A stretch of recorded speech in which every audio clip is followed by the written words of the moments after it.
Nós estamos numa série chamada Não Eu, Mas Cristo, Viver pelo Espírito no Mundo do Eu. Começou com Israel, Caleb falou, e hoje eu continuo. E eu quero dizer para vocês que trabalhar nessa igreja é um desafio tremendo, porque o Israel mandou muito bem, e o Caleb mandou muito bem, e pesa sobre mim manter o padrão.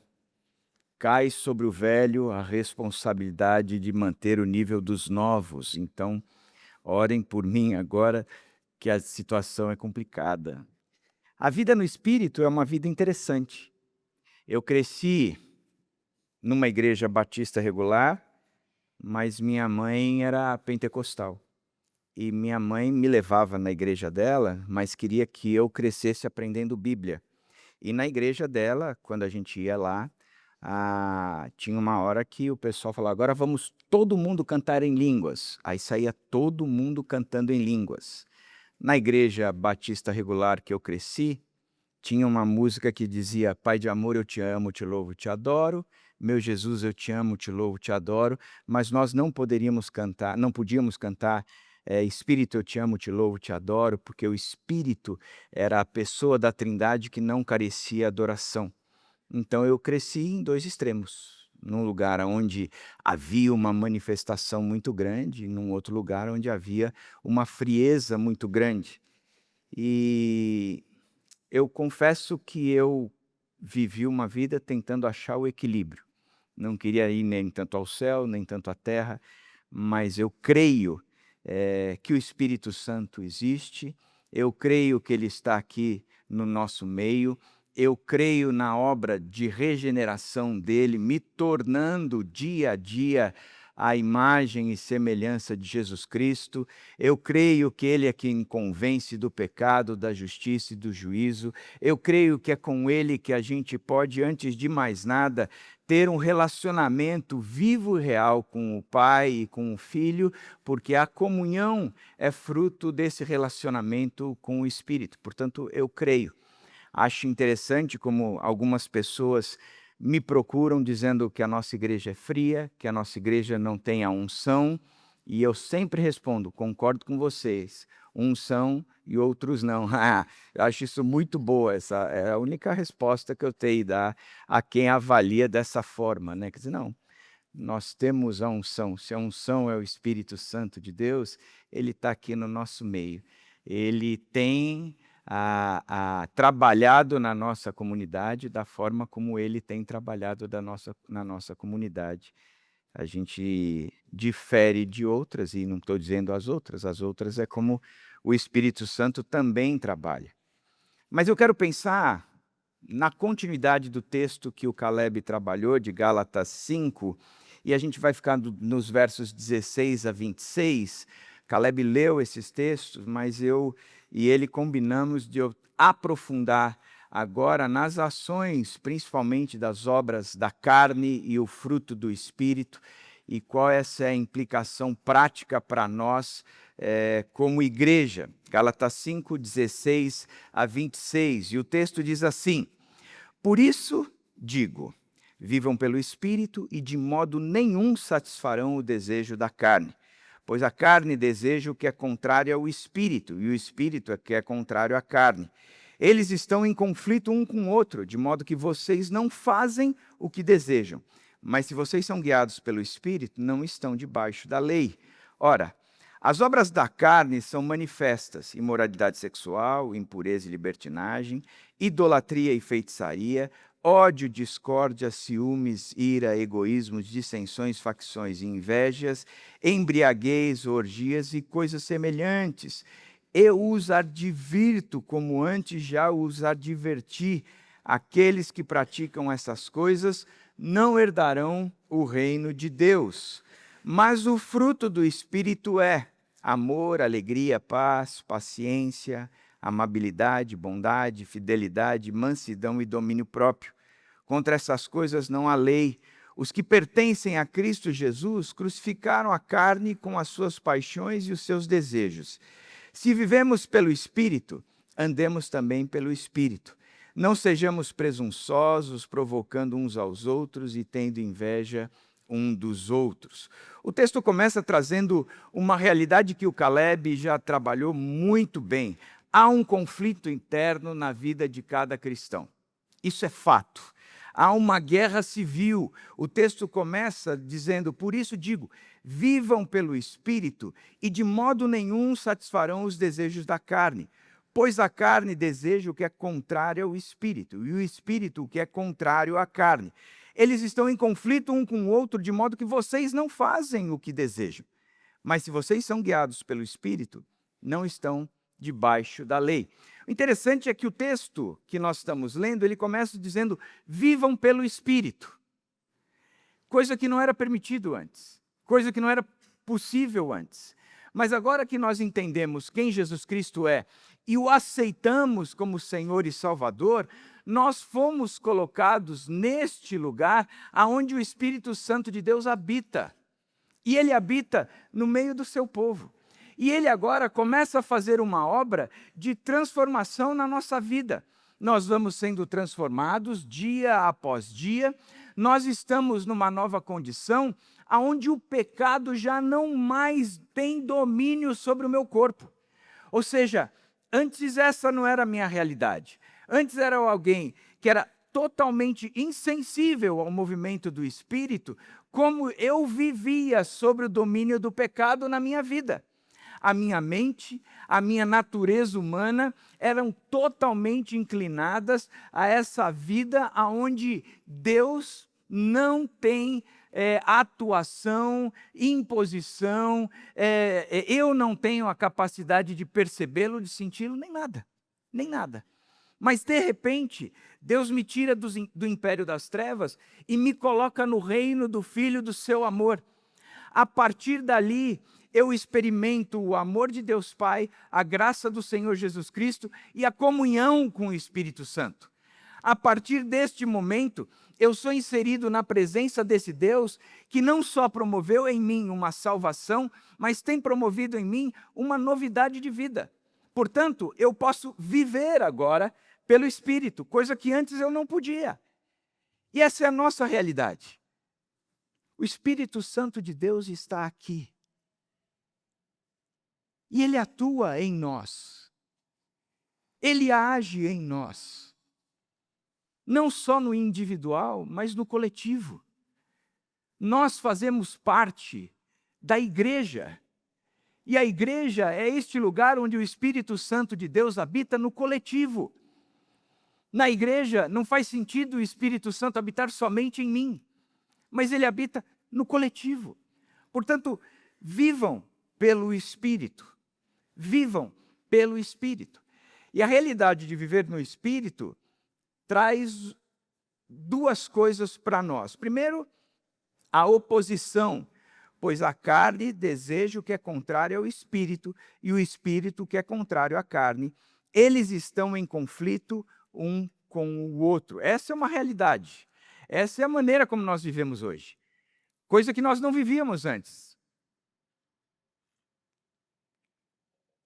Mas vivemos agora. A realidade de que a carne luta, guerreia, milita contra o Espírito. A carne deseja o que a carne quer. A natureza humana deseja o que a natureza humana quer. E o Espírito deseja o que a Trindade deseja. E agora, dentro de nós, existe essa luta. Agora, antes não existia. Antes nós éramos guiados pela carne somente. Agora existe uma oposição. A carne luta contra o Espírito. Às vezes a gente lê esse texto e fica pesado, né? Mas na verdade não é um texto que nos traz peso. Pelo contrário. É um peso que nos traz uma libertação grande no sentido de que, escuta, agora é possível viver pelo Espírito. E essa luta interna, essa guerra civil que vocês estão vivendo agora, que você, André, vive agora, ela só é possível porque o Espírito Santo habita em você. Porque antes, nem isso você percebia, sentia ou enfrentava. A segunda coisa é a liberdade da lei. Mas se vocês são guiados pelo Espírito, não estão debaixo da lei. E o que ele está dizendo aqui é, se você está sendo guiado pelo Espírito, então esquece da lei. Viva uma libertinagem solta, desenfreada. Viva o que você quiser viver. Não. Ele está dizendo o seguinte: agora que vocês vivem e são guiados pelo Espírito, a lei é experimentada por vocês de forma diferente. Antes, a lei era algo que causava medo. E porque existia a lei, você tentava cumprir a lei por medo, no esforço próprio. Sabe quando você está dirigindo o carro a 110 por hora e passa no radar que media a 100, que era obrigado você a passar a 100, e você diz, será que eu fui multado? Porque eu quebrei a lei. E pesa sobre mim a condenação da quebra da lei. Porque eu tentava por esforço próprio. Porque era mérito meu, eu tinha que estar atento. E de repente a gente percebe que a Bíblia está dizendo o seguinte: agora vocês conseguem viver o que a lei promove. E principalmente o seguinte, quando a gente lê o texto de Romanos, a gente vai ver que a lei é boa, que a lei é perfeita e que a lei promove vida. Agora vocês conseguem viver na condição da promoção de vida, porque vocês conseguem cumprir a lei. Porque o Espírito habita em vocês. Antes era por medo, antes era por esforço próprio. Agora é por um coração desprendido que foi alcançado e desejo esta lei, não mais porque eu tenho que me empenhar, mas agora porque o Espírito Santo me capacita a empenhar. Não é mais por esforço meu. Antes eu estava sozinho, mas agora eu tenho o Espírito. Portanto, a gente entende, como N.T. Wright destaca, que essa luta não é para nos levar ao desespero, mas para nos mostrar que não estamos mais sob o domínio da carne, embora ela ainda tente nos influenciar. Mas nós não estamos mais. Sob a lei, você obedece porque tem que obedecer. Sobre o Espírito, você obedece porque quer obedecer. O Espírito, ele muda os seus quereres, né? O fim do legalismo é estar livre da lei, significa que seu desempenho não determina mais seu valor diante de Deus. O seu valor diante de Deus é avaliado a partir da habitação do Espírito Santo na sua vida. Ser guiado pelo Espírito significa que você recebeu uma nova natureza que odeia o pecado e ama o que Deus ama. Ser guiado pelo Espírito é a obediência cristã que nos leva à liberdade de querer o que é certo, movida pelo amor e não mais pelo medo. Essa é a grande característica da vida no Espírito. Portanto, o Espírito que habita em mim é o Espírito que habita em nós, é o Espírito que tem me feito à imagem e semelhança de Cristo, mas é o Espírito que tem nos feito comunidade de Cristo. Que somos diferenciados por esse Espírito que habita no nosso meio, que nos torna diferentes de qualquer outra coisa na face da terra, qualquer outro grupo. Porque nós somos habitação do Espírito Santo. E vivemos como habitação do Espírito Santo. E promovemos o que o Espírito Santo promove em nós. Portanto, o texto começa dizendo, vivam pelo Espírito e de modo nenhum satisfarão os desejos da carne. Agora, vocês podem isso, vocês estão inseridos nesse conflito, coisa que eles não estavam antes. Mas vocês têm a liberdade de um coração novo, desejar por amor a Deus, estar ou ser ou viver no padrão que Deus espera que a gente viva. Não mais por esforço, mas porque o Espírito nos conduz a isso. Então essa é a primeira realidade do texto. Eu estou falando rapidamente porque Caleb trabalhou muito bem a respeito disso. Agora, como é que a gente vive pelo Espírito? O diagnóstico são as obras da carne. O texto vai dizer, ora, as obras da carne são manifestas, imoralidade sexual, impureza e libertinagem, idolatria e feitiçaria, ódio, discórdia, ciúmes, ira, egoísmo, dissensões, facções, invejas, embriaguez e orgias e coisas semelhantes. Eu os advirto, como antes já os adverti, aqueles que praticam essas coisas não herdarão o reino de Deus. Em outras palavras, essa frase final, o que Paulo está querendo trabalhar é o seguinte: se você está praticando o que essa lista contém, você precisa repensar a sua salvação. Porque aquele que é salvo de fato, esta lista é isenta da vida dele. Ele vai buscando, lutando, trabalhando, desenvolvendo cada vez as marcas de Cristo na vida dele. Isso é característica, é diagnóstico. Eu olho para os frutos e vejo se eu tenho produzido as obras da carne. Se tenho produzido, eu preciso repensar. Paulo, ele não lista isso aqui de forma ao acaso, né? Deixa eu pensar em como é que eu poderia fazer um checklist aí para os caras saberem se estão vivendo a Cristo, não. Ele organiza esses vícios, essas tendências da natureza humana para mostrar como o pecado satura todas as dimensões da existência humana. Podemos entender essas 15 características, obras, divididas em 4 esferas que revelam o coração voltado para si mesmo. E esse é o nosso grande problema, né? O nosso grande problema é o nosso coração. Egoísta, egocentrista, ensimesmado, voltado para dentro de si, que só pensa em si mesmo. Só pensa em si mesmo. E a salvação é essa mudança. Nós deixamos de ser o centro para Cristo passar a ser o centro. E o Espírito Santo vai nos ajudar a olhar para nós mesmos e a olhar para Cristo e nos tirar daqui, nos levando para lá. Essa é a obra do Espírito. É o que ele faz.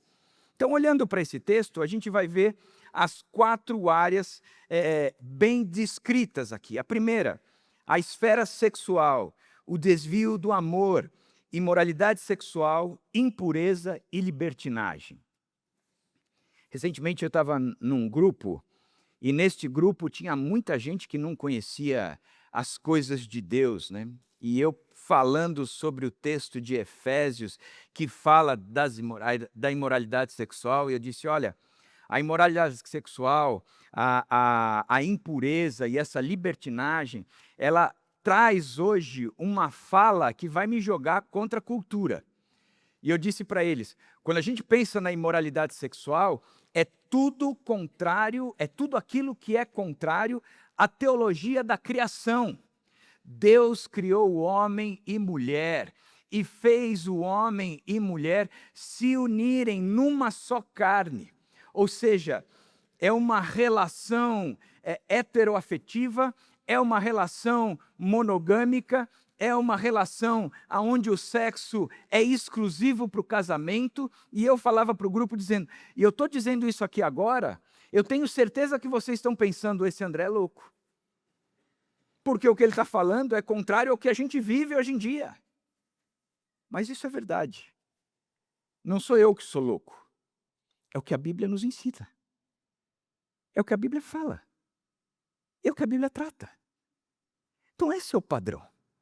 O padrão não é banalizado, mas ele é santo. Não é imoral, mas ele é santo. Não é pervertido, ele é santo. Não reflete a natureza egocêntrica do homem, mas reflete a natureza divina de Deus. Porque é esta a grande marca que nós temos que entender. Quando a gente olha a teoria da criação, a teologia da criação, você vai ver Deus olhando para o homem e dizendo, não é bom que o homem esteja só.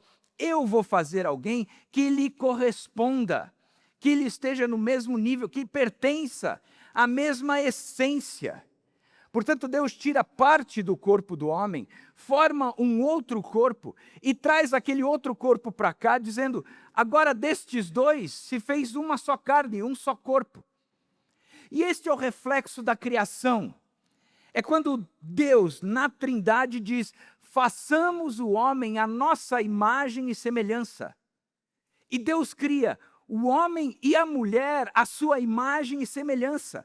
E eu acho isso lindo, porque ele eleva o casamento num grau de santidade, de pureza e de beleza, algo sagrado.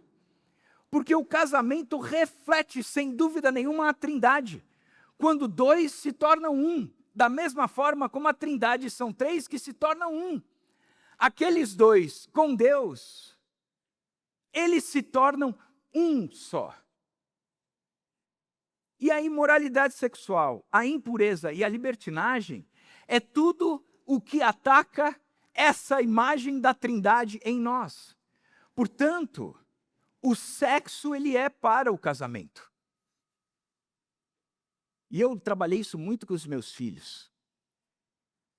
Quando eu vi que a luta começou na vida dele, porque eu não conheço ninguém que diga eu não tenho problema na área sexual.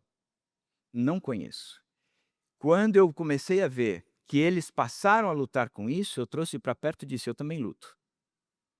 E luto muito. Porque não é porque eu estou casado que a luta passou.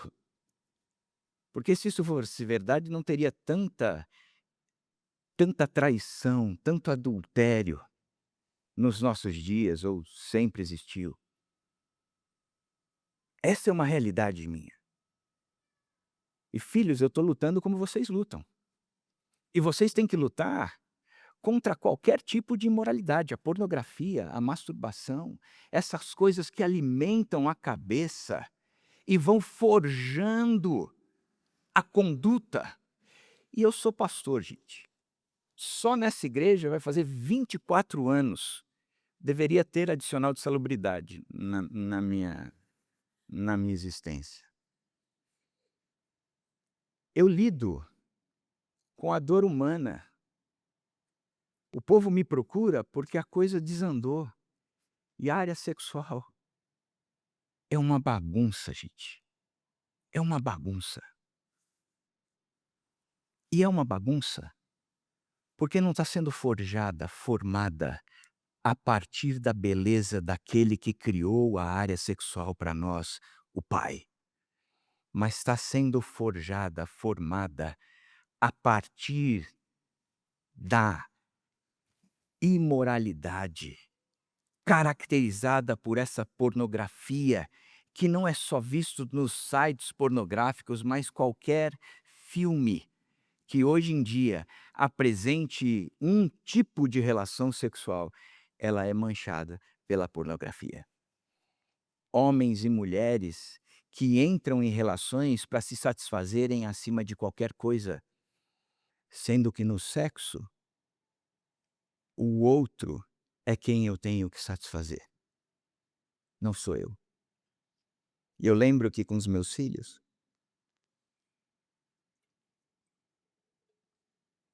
a gente começou a trabalhar contra masturbação, pornografia. A gente achou um site que abaixava um aplicativo, e esse aplicativo a gente colocava no celular. Se qualquer um acessasse qualquer site, o outro recebia um relatório. Então, foi um negócio tão interessante que se espalhou entre os amigos deles, e eu recebi os relatórios. E eles recebiam os meus. E de vez em quando eu tinha que chamar um e falar: "Ó, recebi um negócio aqui. Foi mal, Dé. Vacilei. Não se me ajuda, vamos orar". Porque é luta. Mas sem o Espírito Santo, essa luta é caracterizada por algo normal, comum. Todo mundo faz. Tem muitos de vocês que estão me vendo falar agora dizendo: "Esse André é louco. Que mundo ele vive?". E pela graça de Deus, ontem a gente fez eu fiz o último casamento de uma safra de meninas e meninos que casaram virgens, se mantiveram puros, para a sua relação no casamento. Isso é loucura? Não. Isso é o padrão do Espírito Santo. Nós fomos tirados de um mundo e fomos colocados num outro mundo. Portanto, ele olha a esfera sexual, o desvio do amor. Eu me amo tanto, tanto, tanto, tanto, que pouco me importo para com quem eu me relaciono. Na verdade, eu faço o que eu quiser e o Evangelho resgata o sexo como uma expressão de compromisso, enquanto a carne o torna um bem de consumo.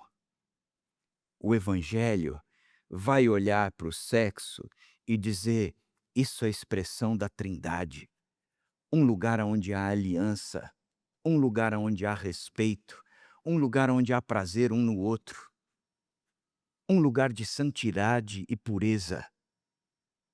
Isso é o sexo. É o amor ajustado, não mais olhando para si mesmo. A impureza trata da sujeira moral nos pensamentos e nas intenções. É a mente que se alimenta de fantasias e desejos distorcidos. E a libertinagem? A libertinagem é o descaramento. Não é apenas pecar, mas é pecar sem vergonha. É pecar sem ter peso algum da quebra da lei. É pecar considerando o que está sendo feito normal. Isso é libertinagem.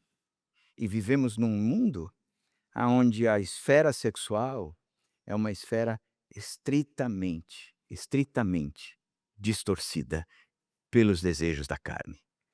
Aí chega para mim pessoas que estão há 35 anos casados e estão há mais de 20 sem ter relações sexuais.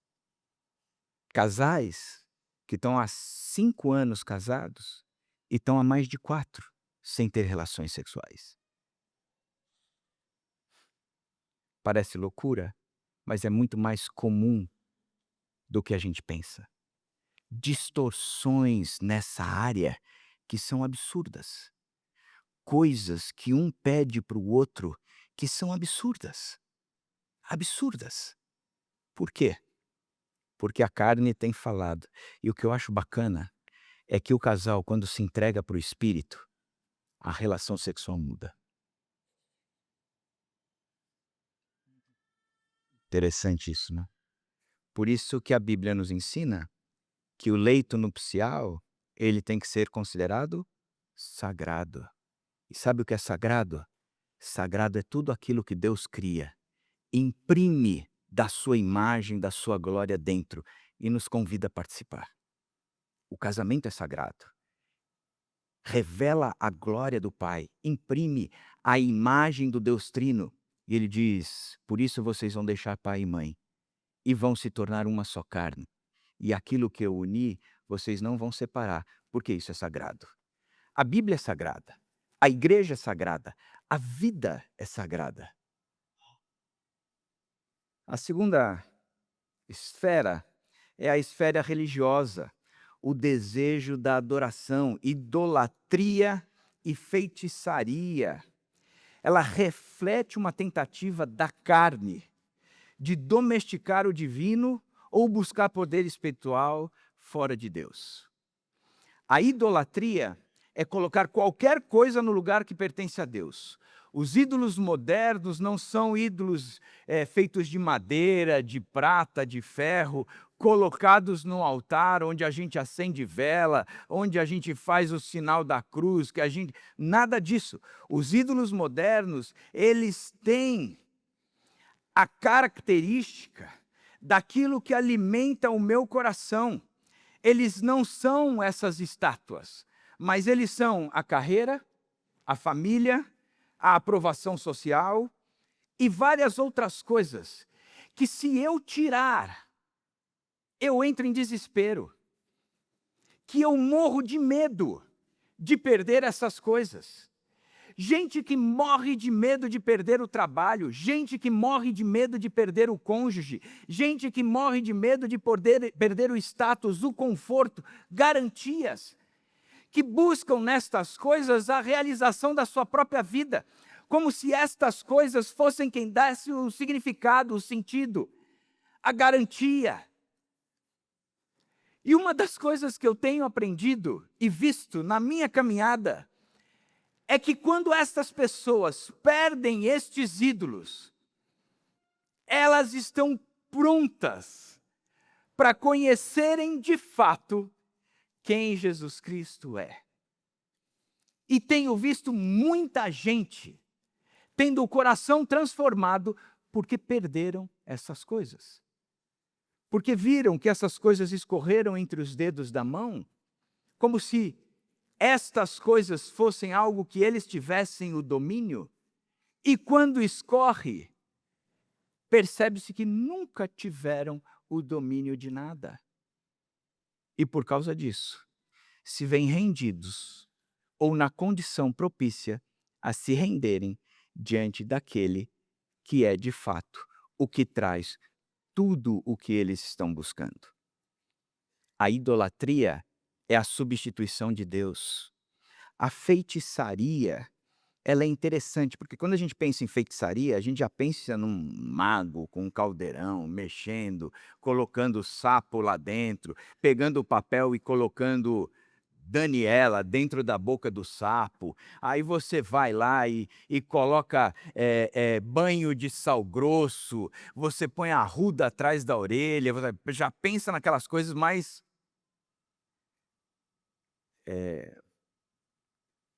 tensas, né? Difíceis. Feitiçaria no grego, a palavra está ligada ao uso de drogas para manipulação espiritual ou controle. No contexto atual, representa a tentativa de usar a religião para obter poder pessoal ou manipular a vontade de Deus. Em outras palavras, eu acho que a feitiçaria tem muito a ver quando a gente tenta manipular o movimento do espírito. Sabe onde eu vejo muita feitiçaria? No cônjuge, querendo administrar, mudar o coração do outro, como se ele fosse o Espírito Santo. No pai, querendo mudar o coração do filho ou da filha, como se ele pudesse fazer o que somente o Espírito Santo pode fazer. É a manipulação para produzir algo que somente o Espírito pode fazer. Isso é feitiçaria. A idolatria é a colocação de algo que somente Deus pode ocupar. O quanto de feitiçaria nós temos promovido, o quanto de idolatria nós temos promovido.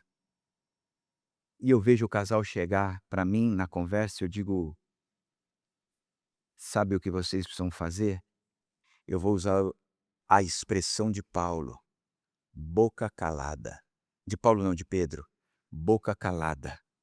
Se o teu marido não vive a Cristo, não segue a palavra, de boca calada, viva a Cristo, para que ele seja santificado. Maridos, quantos que vivem aqui que a esposa não para de falar? Mentira, não precisa levantar a mão. Não precisa levantar a mão. Porque eu sei que é unânime. Tem uns maridos só balançando a cabecinha. E a mulher virou o olho porque se fizer contato visual sabe que está errada, né? Mas a recíproca também é verdadeira. Pais, quantos de nós temos manipulado para que os nossos filhos façam o que a gente acha que eles têm que fazer? É por isso que eu digo, no reino, a gente não controla comportamento. O último parágrafo do Velho Testamento fala do coração do pai convertido ao coração do filho, o coração do filho convertido ao coração do pai. Controlar comportamento muitas vezes é a ação que eu quero assumir do Espírito Santo na vida dos meus filhos. Eu vou instruir, eu vou ensinar, mas sabendo que o controle de comportamento nunca é uma mudança de coração, porque mudança de coração só acontece por intermédio do Espírito Santo de Deus. Terceira esfera é a esfera social, o desvio do relacionamento.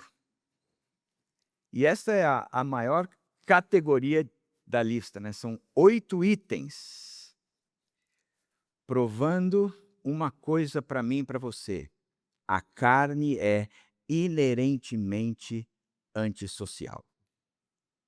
Inerentemente antissocial.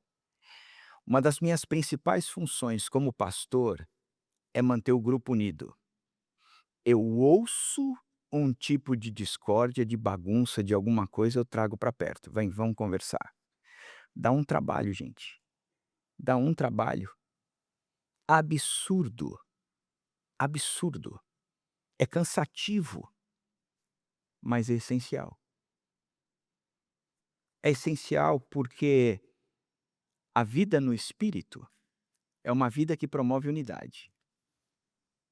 É uma vida que promove todo mundo together, é junto e misturado.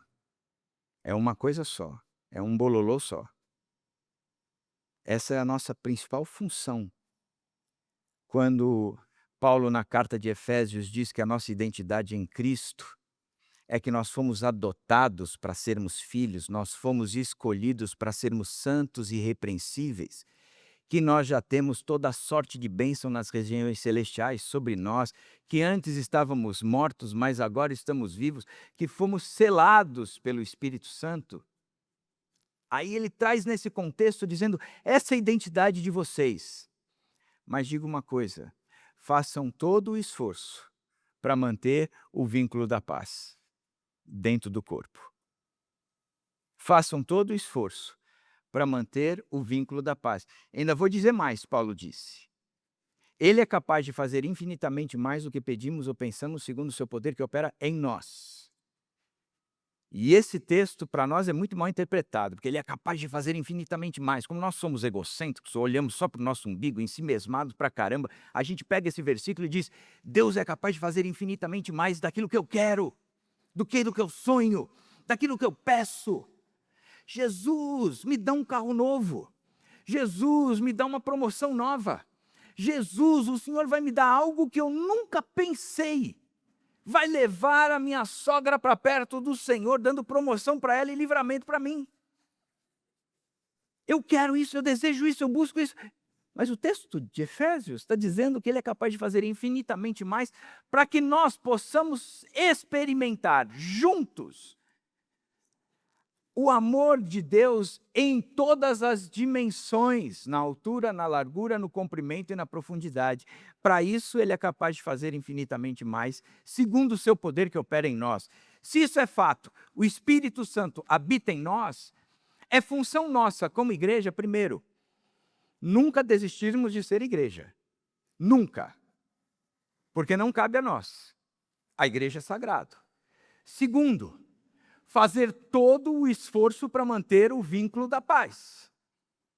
E terceiro, correr atrás da onde há divisão e trazer unidade, trazer vínculos, restaurar relacionamento. Deixa eu ensinar uma coisa para vocês.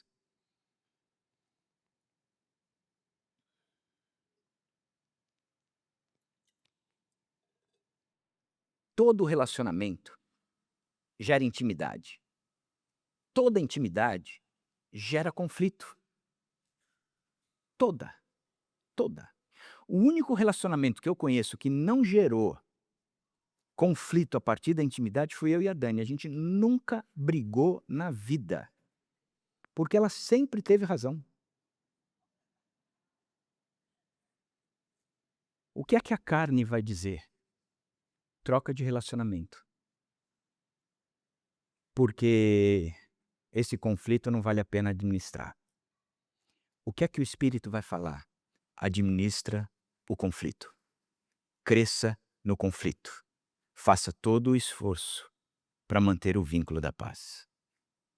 Isso é igreja. Isso é casamento. Simples assim. Simples assim. Então o texto vai dizer que nesse desvio de relacionamento, você vai ter o ódio e a discórdia, que é o estado de hostilidade e o comportamento que gera brigas constantes. Os ciúmes e a inveja. O ciúme é o medo de perder o que se tem, a inveja é o ressentimento pelo que o outro possui. Ambos são frutos de um coração que não descansa na providência de Deus. A ira são as explosões de temperamento que destroem relacionamentos em segundos. O egoísmo, a carne é viciada em ter razão e criar grupos exclusivos. As dissensões são conflitos de opiniões e preferências, rachada, mas ainda unidas, diferentes grupos preferindo líderes diferentes, distintos. As facções não. É a formação de partidos, seitas, grupos, rompida e cristalizada, grupos que se isolam e excluem os outros. A gente pensa em facções no PCC e no no PCC e no Comando Vermelho, é a mesma coisa? Não, PCC e Comando Vermelho. Mas o que tem de facção dentro da igreja, cara, Coríntios já começa dizendo, ó, vocês dizem que um é de Paulo, outro é de não sei quem, outro é de não sei, uns de Israel, outro do Caleb, outro do André. Ninguém diz nada a respeito do Renan. Óbvio. Engraçado isso, né? E a última esfera é a esfera pessoal, o desvio do autocontrole. Trata da busca por fuga e anestesia emocional através do excesso. Embriaguez e orgias. Paulo agrupa esses termos para descrever a perda do controle sobre os apetites físicos. Enquanto o espírito produz domínio próprio, a carne busca o entorpecimento para fugir das responsabilidades e das realidades e da realidade. Mas aí Paulo, ele traz aí um resumo, né? Na verdade, fazendo um resumo de tudo isso, é que o ego no centro, todas as obras da carne, tem um dominador comum, o eu acima de Deus e dos outros. A segunda coisa é a destruição da comunidade. Note que a maioria dos pecados citados por Paulo destrói a vida da igreja e da família, não apenas o indivíduo. E uma outra coisa, as obras da carne são sintomas, não a causa. Estas obras são apenas os frutos visíveis, a raiz é o coração que ainda tenta ser o seu próprio Senhor. Mas qual é a solução para tudo isso? É o fruto do Espírito. Ele vai dizer, mas o fruto do Espírito é amor, alegria, paz, paciência, amabilidade, bondade, fidelidade, mansidão e domínio próprio, que contra essas coisas não há lei. Ele é diferente aqui das obras da carne, porque nas obras da carne é um plural, é o esforço humano. Mas Paulo fala do fruto do Espírito, no singular. Isso indica que o fruto ele é uma unidade. Ou seja, o Espírito produz todas essas virtudes simultaneamente na medida em que amadurecemos. Não é que eu vou produzir uma ou outra. Não, eu produzo tudo isso. O fruto está no singular, na minha opinião, porque o amor é a essência. E as outras 8 virtudes são facetas, manifestações ou derivados desse amor em diferentes situações. A minha compreensão disso se dá pela descrição do texto de 1 Coríntios 13. Quando Paulo fornece em 1 Coríntios 13 a anatomia desse amor, enquanto que Gálatas 5 mostra o seu resultado orgânico na vida de quem é guiado pelo Espírito Santo. Então, ele vai dizer, mas o fruto do Espírito é amor. E as outras virtudes são derivados do amor. Eu digo isso por causa de 1 Coríntios 13. Porque, na verdade, o que tem que frutificar na vida do cristão é o amor. Que se frutificar o amor, o resto é consequência. O resto acontece. Porque foi dessa forma também que Jesus reduziu toda a lei. É amar a Deus e o próximo como a ti mesmo. Vai nisso, segue diante nisso, que isso é a característica de quem me segue. De fato, quem é transformado pelo Espírito. O ego vai caindo e vai brotando naturalmente um amor pelo próximo. Um amor que é capaz de eu me relacionar com o outro e promover a paz. um amor que cede primeiro, um amor que não busca o próprio interesse, né. Quando Paulo trabalha esse conceito, dizendo o resultado, o fruto do Espírito é o amor, ele vai apresentar em relação a Deus alegria e paz. Alegria em 1 Coríntios, vai dizer que o amor não se alegra com a injustiça, mas se alegra com a verdade. Em 1 Coríntios, ele vai dizer que a alegria cristã não é euforia circunstancial, mas o prazer do amor na verdade de Deus. O amor celebrando a vitória da verdade e da vontade de Deus acima das circunstâncias. E a paz, o amor tudo crê, tudo espera. A paz é o amor descansado na soberania e na fidelidade de Deus, eliminando a ansiedade. A paz não é a ausência de guerras, mas a paz é a harmonia. Já que eu estou em harmonia com Deus, eu consigo viver em harmonia com o meu próximo. Em relação ao próximo, ele vai falar da paciência, amabilidade e bondade. A paciência é a primeira descrição em 1 Coríntios 13, é que o amor é paciente. O amor suportando a provação, a provocação e as falhas alheias, sem retaliação ou pressa. O amor é aquele que vê algo sendo feito com ele e ele não vai comunicar isso para outras pessoas. Como quem dissesse, ora pelo fulano que ele me fez isso, ele precisa mudar. E a fofoca rolando solta, sem ir tratar direto com aquela pessoa. Isso se alastra e se alastra como um câncer. O amor tem a amabilidade, o amor é bondoso, o amor em movimento, tratando o próximo com doçura, cortesia, gentileza, superior a si mesmo. O amor não é invejoso. A bondade é o amor que deseja e promove o bem do outro, mesmo que isso custe um sacrifício pessoal. Em relação a si mesmo, a fidelidade, a mansidão e o domínio próprio. Fidelidade, o amor tudo suporta. É a lealdade do amor que não desiste quando as circunstâncias ficam difíceis. Houve um conflito, eu troco o relacionamento, mas eu não administro o conflito. A lealdade, a fidelidade é continuar no relacionamento até que o conflito seja extirpado. A mansidão é o amor que não se orgulha, não se envaidece, não trata com indelicadeza, o amor que renunciou à autoafirmação e à necessidade de dominar os outros, de que eu estou certo. Primeiramente, eu venho à frente e depois você me segue. Não. O amor é aquele que abre. Cede primeiro. Domínio próprio. Se nas obras da carne termina com embriaguez e orgias, aqui ele vai falar do domínio próprio. O amor não procura os seus interesses, não se ira facilmente, o amor não guarda rancor, o domínio próprio é o amor governando os impulsos e apetites para não ferir a Deus ou ao próximo. O amor governando esses impulsos internos para manter a honra e a comunhão com o outro.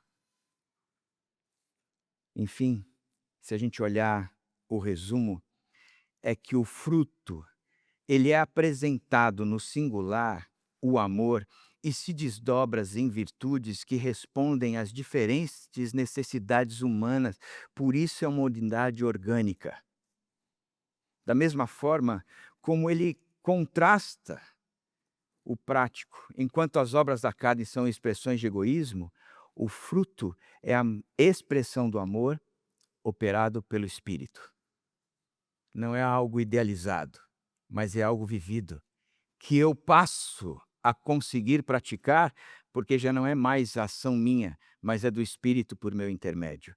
E por fim, o cumprimento da lei, a conexão mostra que o amor não é um sentimento vago, mas o cumprimento ético da vontade de Deus. E por fim, a conclusão, né? Paulo podia ter terminado ali e que a gente ia ficar bem na fita. Mas ele continua, como sempre esse miserável faz. Por isso é que eu considero ele o maior dos pecadores, o menor dos apóstolos, porque ele tem a mania de acabar com a gente.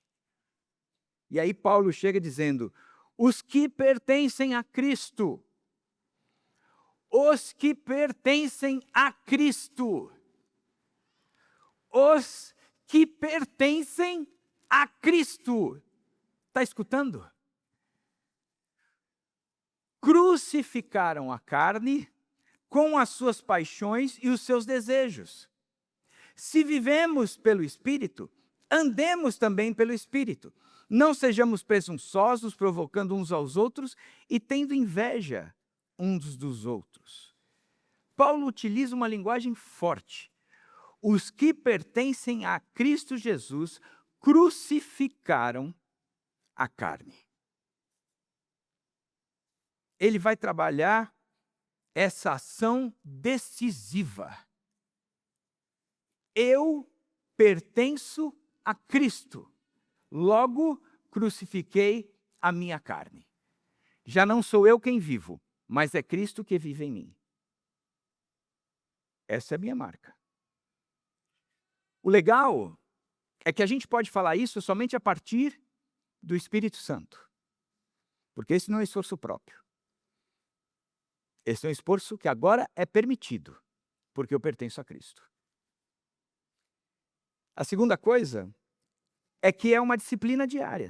Andemos também pelo Espírito.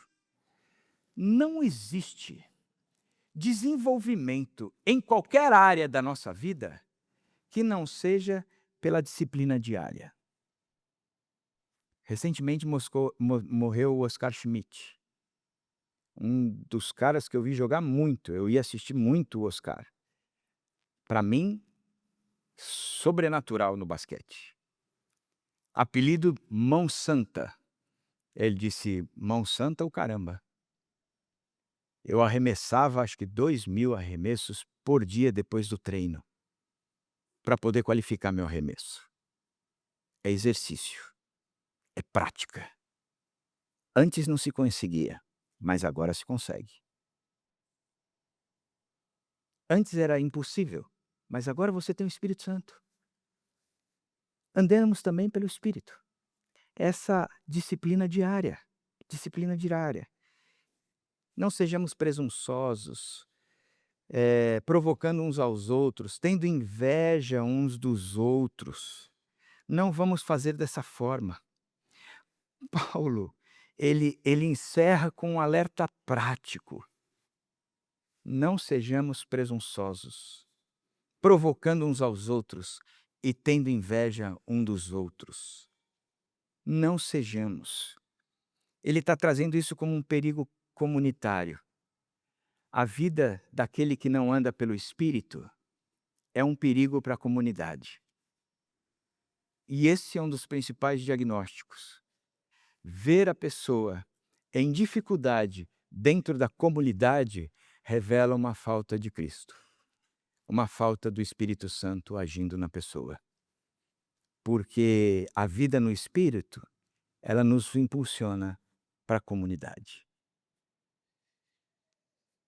Portanto, como conclusão, eu diria que há necessidade de um posicionamento.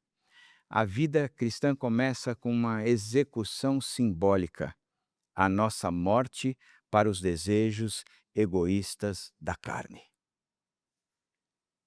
A segunda coisa é que traz uma caminhada. A santificação é o hábito diário de ajustar o nosso passo ao passo do Espírito Santo. É diariamente buscando esse ajuste. Como é que eu deveria agir? O problema é que, em geral, a gente está falando como é que o outro deveria agir. Mas é como eu. O meu egoísmo caiu. Agora é como o eu devo ser diferente. E por fim, a comunhão. O teste real de que estamos andando no Espírito é a ausência de vaidade e inveja em nossos relacionamentos. Tem muita gente que tem chegado para mim e tem dito: "Ano eleitoral, hein, André, você precisa se preparar, porque a polarização vai chegar aí, vai ser aquela confusão de novo, vocês vão apanhar pra caramba, porque vocês não se posicionam pelo lado A ou pelo lado B", e a gente não se posiciona mesmo, não tem que se posicionar e nunca nos posicionamos e não nos posicionaremos. Mas eu quero que vocês saibam o seguinte: dentro da nossa igreja, a gente tem que preservar o espírito, a unidade do espírito. Então a gente já está trabalhando isso faz tempo. A gente já vem ensinando isso faz tempo. E o ensino não é se é o candidato A ou se o candidato B, mas o ensino tem a ver com a sua salvação. Se você está dando o fruto que o Espírito Santo quer que você frutifique, que você caminhe com aquele que pensa totalmente diferente de você, e ainda assim você olhe para ele e diga: esse é meu irmão. Nós vamos passar uma eternidade juntos, porque nós temos o mesmo Espírito. Esse é com quem eu vou caminhar, porque o meu grande desespero na polarização é alguns que debandaram por causa de ideologia política, e na minha cabeça dizia: esse cara precisa conhecer Jesus Cristo, porque Jesus Cristo une e não separa. Essa é a teologia. Essa é a ideologia que nós nos posicionamos, porque ela é divina.